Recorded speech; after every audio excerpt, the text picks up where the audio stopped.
Muy buenas tardes. Damos inicio al programa hoy día con la presentación de la señora Pilar Roca Palacios. Ella es escritora. Acaba de producir un libro que se llama El terror de los Andes, ¿no? La derrama magisterial es la que lo ha editado. Sí. Bien. Pues bien, este libro es muy interesante y habla de la época de Tupac Amaru, que es interesantísimo, toda esa zona. Y ustedes recuerdan que en los Andes hubo otro personaje que también sembró el terror, pero no quizás tan mefistofélicamente como este, ¿no? Sino un poco más a lo anecdótico, que se llamaba El demonio de los Andes, Carvajal. Perfecto. Vamos a aprovechar acá la presentación de la señora Pilar Roca para que ella nos explique algo sobre este libro que a dudar debe ser muy interesante, sobre todo para los historiadores, para que lean y tengan algunas cosas de la época tan, digamos, tan especial que vivió el Perú. Porque debo decir una cosa y aprovecho esta oportunidad.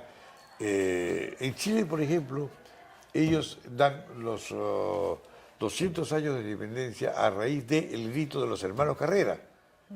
Y acá están hablando de los 200 años a partir de la batalla de Ayacucho. Estamos hablando de las cosas al revés. Según el estilo que usan los argentinos y chilenos, deberíamos hablar del primer grito de independencia que fue de Tupac Amaru. Así es. O sea, celebrar nosotros, ¿no?, el grito de independencia desde 1870. Pero acá no, acá estamos hablando de otra cosa. A ver, ¿qué nos puede usted explicar de esto? Bueno, mira, Terror en los Andes es un libro que tiene varios objetivos. Uno, y tiene un subtítulo, que es La violencia como sistema en el Perú colonial. Ya. ¿Qué significa? Que aplicando la violencia, ¿no?, desde arriba, desde el gobierno, ¿no?, se gobernó, se colonizó, ¿no?, a las personas. A nosotros en nuestra historia del Perú se nos ha informado siempre que el movimiento de Tupac Amaru, 1780, muere en 1781, termina con la muerte, ¿no? Pero no es así. El movimiento de Tupac Amaru no termina con la muerte de Tupac Amaru, continúa. Se inicia ahí, claro. Continúa, claro. Y continúa con claro. Diego Cristóbal, Lógico. que es el primo, que va hacia la zona de Azángaro, o sea, del Callao, y ellos continúan. Ahora, ¿por qué el libro se titula La violencia? ¿Qué clase de violencia ejercieron? Ejercieron una violencia de tipo cultural. Por ejemplo, en la sentencia misma de Tupac Amaru se prohíben nuestros cantos, se prohíbe nuestra escritura, se prohíbe nuestro vestido. El vestido que nosotros tenemos ahora, ¿no?, es de Castilla. No es un vestido que era del Tahuantinsuyo, es distinto. Entonces se nos prohíbe toda manifestación cultural. Se nos prohíbe el nombre. ¿No? Por ejemplo, nosotros antes éramos los huancas, los quechuas, los aymaras. A partir de ese momento, ya, claro, los de acá me estoy refiriendo, ¿no?, el Tahuantinsuyo. A partir de ese momento nos llamamos indios, un genérico, para no tener sentido de pertenencia. Nosotros no teníamos sentido de pertenecer a algún grupo, éramos indios simplemente, para quitarnos ese sentido de pertenencia. Y se nos va afectando desde el punto de vista también económico. Pongamos, ¿qué cosa eran los obrajes? Los obrajes eran las fábricas, digamos, comienzo de las fábricas, donde se elaboraba el género, para hacer los trajes, fundamentalmente la bayeta, ¿no? Entonces, en estos obrajes, los obreros vivían amarrados a las máquinas, ¿no? Y no tenían sueldo, y si lo tenían, siempre su mantenimiento era mayor que el sueldo. Entonces siempre debían y no podían salir. Prácticamente una forma de esclavitud. Igual lo de las minas. Se conoce mucho la mina de Potosí, pero teníamos 720 minas, donde también eran obligados a ir a trabajar. O sea, había una violencia. No se les preguntaba, no se les pagaba. Habían las sacas de 100 en 100, podían coger y se llevaban a esta gente a las minas. La mayoría o moría o cuando regresaba enfermo, ¿no? Tuberculosis. Claro, tuberculosis con las enfermedades propias de la mina, ¿no? Claro. Entonces, esa es una violencia que se fue ejerciendo, pero desde el poder. ¿Por qué? Porque los corregidores tenían derecho a eso.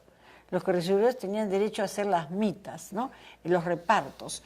Si, por ejemplo, ellos traían cosas para vender, y se la vendía a usted, pero estaba obligado a comprarla. Si no me pagaba, si usted era indio, yo podía matarlo.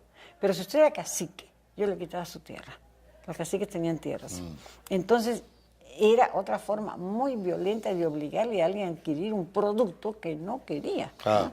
Entonces, esta es una forma generalizada de la violencia que se va ejerciendo en esta época post-Tupac Amaru. Yo quisiera decir algo que es bastante, que estamos estudiando eso ahora, ¿no?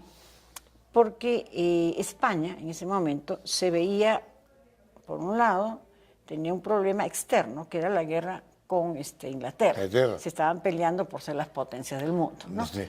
Dice que el Señor Jesucristo fue el que derrumbó a la escuadra Invencible. Bueno, ¿no? Claro que creen en eso. Fue una tormenta, ¿no? Bueno, claro. Bueno, pero mire, el asunto está en que España tenía, por un lado, el problema de Inglaterra, y por otro lado tenía una revolución, ya había muerto el Inca Tupac Amaru, tenía una revolución interna. Y fíjese qué es lo que hacen, dan una enmienda, ellos dan una amnistía. Esa amnistía ya se la ofrecen a Diego Cristóbal, el primo, para que no siga guerreando. Como él no cree en esa amnistía, sabe que le ofrecen, cosa que históricamente ya está estudiándose, le ofrecen el entierro de los restos de Tupac Amaru, de los restos. Pero si fue repartido. Ay, pues, entonces, pues, ahora le explico cómo es. Es el entierro de los restos, no la cabeza, los cuartos, dice, y eso está en el Archivo de Indias, España. ¿Por qué? Porque el tronco es quemado en Picchu, ¿no es cierto? Y, como dice, los restos repartidos, ¿no? Se van a Santa Rosa, se van a Libitaca, se van para Tinta, Libitaca, Santa Rosa, se van, ¿no? Pero como ellos necesitan que firme la amnistía para convencer a Diego Cristóbal de la bondad y de la verdad de su propuesta, porque él no les cree, ¿no? Le ofrecen el entierro. Y así lo hacen. Recogen los restos y lo entierran. Y le dicen a Diego Cristóbal que lo entierra en el Cusco y, de acuerdo a documentación, está en el convento de San Francisco. En el convento de San Francisco, ahí lo van a enterrar con grandes honores. Esto se sabe porque hay una serie de denuncias contra el obispo Moscoso, que fue el intermediario. Cuando denuncian a Moscoso, o sea que a Moscoso lo denuncian. Oye, ¿qué tal escuritas los que vinieron, ¿no? Con España, ¿no? Bueno, terribles, ¿no? Acuérdese que se discutía si teníamos alma o no. Sí, pues, que Bartolomé de las Casas en el 1500 trata de mostrar que tenemos alma porque había tiendas de carne para perro que eran los indios. Entonces esto era terrible. Yo creo que tiene alma todo ser vivo. Sí, pues, pero ellos se referían que no teníamos alma, ¿no? Que no éramos humanos, ¿no? Que éramos animales. El ser más parecido al animal era el indio, ¿no? Bueno, yo no sé si eso... Dicen eso, los españoles yo no lo digo. Yo no lo creo. Claro, yo pero tampoco. ellos decían que no era parecido, sino que era de más o menos la misma categoría. Por eso lo daban para comida. Ya ni parecido. No, ni parecido, lo daban para comida. Ya. Entonces Bartolomé de las Casas es el que lucha, pues, porque estas cosas no se produzcan, ¿no? Así es. Y ese es un libro que trata de decir, esto ocurrió, ¿no? Estos fueron los tratos y que nunca más vuelva a pasar. Usted sabe que se castigaba con niños. Por ejemplo, la marcha trágica o caravana de la muerte que hubo, las mujeres estuvieron castigadas solo por pertenecer a la familia Tupac Amaru. Nada más, ese era su delito. Entonces las meten presas, a ella y a varios hombres también, y niños. Y el castigo es que vayan caminando de Cusco hasta Lima. Igual que el hijo. El hijo vino también de Cusco a Lima caminando. Pero él vino con Areche. Fernando, el más pequeño. Él vino con Areche. Y el otro, Mariano, lo traen, pero por otro lado. Pero en esto vienen los hijos de Cecilia Tupac Amaru. Viene el hermano, Juan Bautista, el que va a acabar en Buenos Aires. En Buenos Aires, ya, él viene caminando. ¿No? Y viene un montón caminando, ¿no? Viene la mujer de Diego Cristóbal con los hijos. ¿Y qué pasa? Van de Cusco a Huamanga y de Huamanga a Lima y van muriendo. Y en Lima son encerrados en el Real Felipe. Ahí están los calabozos donde ellos fueron encerrados. Donde ¿no? está también Chocano. No, ¿cómo se llama? El Ministerio de Asuntos Exteriores, ¿cómo se llama? Se llama Torre Tagle. Ah, Torre Tagle es un traidor. Claro. Murió Claro que peleando sí. contra el Perú. Claro que sí. ¿Cómo se puede llamar correctángulo del no, Ministerio de Relaciones Exteriores? Porque son las cosas que ocurren. No, señor, pero acá levantamos la voz. Aquí tenemos Ese que ministerio levantar debe la llamarse voz, Ministerio de pues. Relaciones Exteriores y se acabó. No le Así podemos poner es. nombre a un traidor. Así es, yo estoy de acuerdo con usted, plenamente. Pero así es que nuestra historia está contada desde el punto de vista de los vencedores o de los que tenían alto nivel y poder económico. Pero también hay otra y son cosa. ellos los que nos cuentan la historia y son ellos los que han escrito nuestra historia. Por eso que tenemos tanta barbaridad en la Pero historia. hay otra cosa también. Muchos de nosotros, los peruanos, aceptamos esas cosas. Porque no la conocemos. Porque no la Loco, por estudiamos. ignorancia, porque lo del indio era una cosa que no se podía Porque mire, ver para ni ir a nada. estos Sí. documentos, ¿ya? Uno tiene que irse a dónde, al Archivo de Indias de España. ¿Por qué está en el Archivo de Indias? Porque no podemos ahora con tanta tecnología. El ministro de Cultura, la ministra de Cultura, si existe, ¿no? No puede pedir que tras todos esos documentación, yo no digo el original, bueno ya, que se quede, pero que venga una copia Claro. fabricada y que aquí nuestros historiadores puedan tener a mano, porque si no usted tiene que pedir permiso para ir al archivo, Sí. pedir permiso que lo acepten, después dinero. Dinero para trasladarse Viajar, y dinero estudiar, para vivir. quedarse y vivir, claro. Entonces, nuestros historiadores lo único que tienen que saber, ¿quién dijo sobre tal cosa? Ah, fulano. Pero ellos no tienen el documento, ellos no vieron el documento. Pero es cierto, es cierto. Nosotros claro. deberíamos tener una ministra de Cultura, o ministro, quien sea, ¿no? Que una de las cosas prioritarias es recuperar nuestra historia y que los textos de historia del Perú, ¿ya?, se estudien desde el punto de vista nuestro, Claro. no desde el punto de vista de la justificación de la conquista, Así es. que es lo que estudiamos, ¿no? Lógico. Es una pena. Pero en fin, son cosas que suceden en este Perú que nos da tanto que hablar. En fin. Muy bien. Este libro, ¿dónde se puede conseguir? ¿En la derrama En magisterial? la derrama. Este libro lo ha sacado es la segunda edición. Segunda edición. Segunda Ah, edición, qué bien, sí. perfecto. En menos de un año ya tiene 2 ediciones. Muy bien, ahí lo estamos mostrando en pantalla y esperamos pues de que la gente quiera interesarse y los historiadores sobre todo lo compren y vayan, ¿no?, a la derrama. La derrama queda en...